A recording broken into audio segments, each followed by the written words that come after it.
ये खबर KR मंगलम university द्वारा प्रस्तुत की गई है।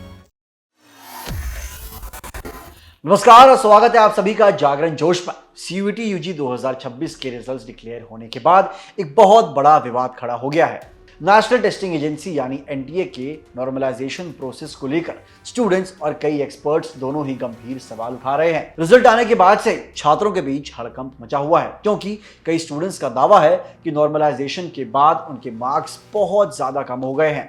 तो आज के इस वीडियो में हम इस पूरे कंट्रोवर्सी को गहराई से समझेंगे कि आखिर स्टूडेंट्स क्यों परेशान हैं, एक्सपर्ट्स की क्या राय है और NTA का इस पूरे मामले पर क्या स्टैंड है। तो फिर बने रहिए हमारे साथ। नॉर्मलाइजेशन के बाद फाइनल रिजल्ट देखकर कई स्टूडेंट्स पूरी तरीके से शॉक में हैं। सोशल मीडिया से लेकर हर जगह स्टूडेंट्स अपनी शिकायतें दर्ज करा रहे हैं। स्टूडेंट्स का दावा है कि उनके मार्क्स में 40 से 50 नंबर्स तक की भारी गिरावट आई है और कुछ मामलों में तो ये कमी इससे भी कहीं ज्यादा है। स्टूडेंट्स ने इस गड़बड़ी को लेकर NTA को ऑफिशियल शिकायतें भी भेजी हैं। स्टूडेंट्स का मुख्य सवाल ये है कि एक ही सब्जेक्ट के लिए एक शिफ्ट के बच्चों के नंबर कम कर दिए गए हैं और दूसरी शिफ्ट में बच्चों के नंबर क्यों बढ़ा दिए गए हैं। स्टूडेंट्स सब ये मांग कर रहे हैं कि NTA को पब्लिकली ये बताना चाहिए कि कौन सा पेपर कितना मुश्किल था और कौन सा कितना आसान। उन्हें प्रॉपर रीजन और डेटा दिया जाए कि किस आधार पर नंबरों को काटा या फिर बढ़ाया गया है। उस पूरे मामले में CUET एक्सपर्ट्स भी स्टूडेंट्स के समर्थन में आ गए हैं और उन्होंने नॉर्मलाइजेशन के मौजूदा फॉर्मूले पर गंभीर सवाल भी उठाए हैं। कई एक्सपर्ट्स का कहना है कि NTA की इस प्रोसेस में बदलाव की सख्त जरूरत है। उनका तर्क है कि बड़े शहरों में एक शिफ्ट के अंदर बहुत बड़ी संख्या में कैंडिडेट्स एग्जाम देते हैं, जबकि छोटे शहरों के सेंटर्स पर एक शिफ्ट में बहुत कम स्टूडेंट्स बैठते हैं। ऐसे में दोनों जगह की शिफ्ट्स के लिए एक जैसा नॉर्मलाइजेशन का फॉर्मूला अप्लाई करना पूरी तरीके से गलत है।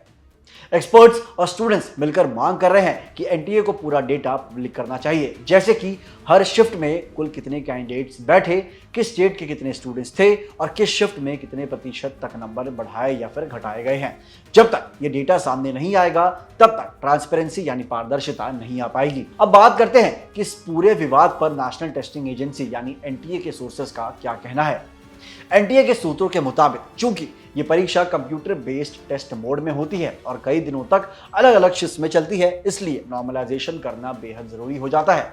एजेंसी का दावा है कि ये एक पूरी तरीके से साइंटिफिक तरीका है जिससे अलग अलग शिफ्ट्स के डिफिकल्टी लेवल को बराबर किया जाता है। NTA का कहना है कि इस साइंटिफिक फॉर्मूले के तहत स्वाभाविक रूप से आधे कैंडिडेट्स के नंबर बढ़ जाते हैं और बाकी आधे कैंडिडेट्स के नंबर कम हो जाते हैं, ताकि किसी भी स्टूडेंट के साथ कोई भी तरीके की नाइंसाफी ना हो। लेकिन दोस्तों, NTA की सफाई के बावजूद स्टूडेंट्स और पेरेंट्स बिल्कुल भी संतुष्ट नहीं हुए हैं। 40 से 50 नंबर कम होने की वजह से कई होनहार स्टूडेंट्स का दिल्ली यूनिवर्सिटी या दूसरी टॉप यूनिवर्सिटीज में एडमिशन का सपना टूटता हुआ दिखाई दे रहा है, क्योंकि ये कट ऑफ में एक एक नंबर बहुत मायने रखता है। आने वाले दिनों में ये विवाद और बढ़ सकता है, क्योंकि स्टूडेंट्स लगातार जवाबदेही की मांग उठा रहे हैं। इस पूरे मुद्दे पर आपकी क्या राय है, हमें कमेंट सेक्शन में अपनी राय जरूर बताइएगा। और अगर आपको ये वीडियो पसंद आई हो तो इसे लाइक करें, इस पर कमेंट करें और इसे शेयर करें अपने उन दोस्तों के साथ जो सेम प्रॉब्लम से गुजर रहे हैं। मिलते हैं अगली वीडियो में। जय हिंद।